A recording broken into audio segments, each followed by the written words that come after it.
See, I note the commentary that we're going to see more demand for carbon credits. I mean, no one's picked this up, and higher prices per unit. Isn't this a carbon tax?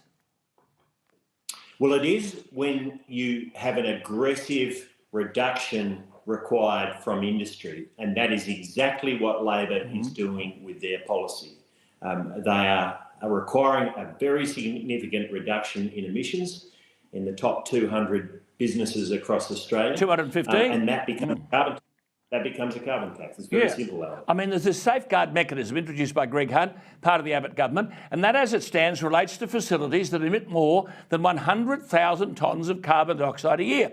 Now, if they emit more than 100,000 tonnes, won't these companies have to buy permits to cover the excess emissions? And I ask again, isn't that a carbon tax? Well, that's right. That's exactly right, Alan. Page 23 of their policy says that it will eliminate over 200 million tonnes, or contribute to the elimination of over 200 million tonnes of emissions. And if you have a price, which, as you've said, commentators expect to go up under Labor's policies because they'll need a lot of these credits. If you have a price of $40 or more, you're talking well over $5, $6, $7 billion of costs you're adding in this to is true. Industry. And these are industries that have to compete internationally. This is true. And they can't compete if their costs are raised. I mean, they are targeting, no one has been picking this up, they're targeting 215 companies, and they name it unashamedly nationwide, that have exceeded the 100,000 tonnes of carbon dioxide equivalent limit.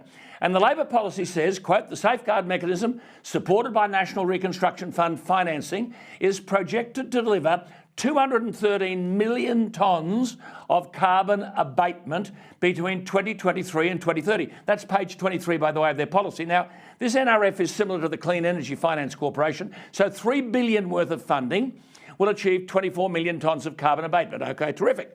But that leaves 189 million tonnes of emissions reduction to be achieved. Now, at the 2021 average cost of $40 for a carbon credit, that's a tax on business of $7.56 billion. I ask again, what is this if it's not a carbon tax?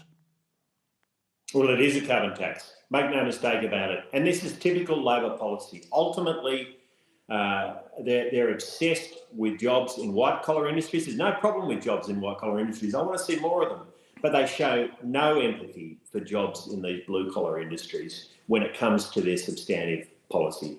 They simply don't care. They're trying to talk a big game about how they care, but their policies betray that. But see, Joel Fitzgibbon... This is a typical... Joel Fitzgibbon has described the safeguard mechanism, this is a former Labor member, as, quote, a carbon constraint or a carbon tax or whatever you might like to call it.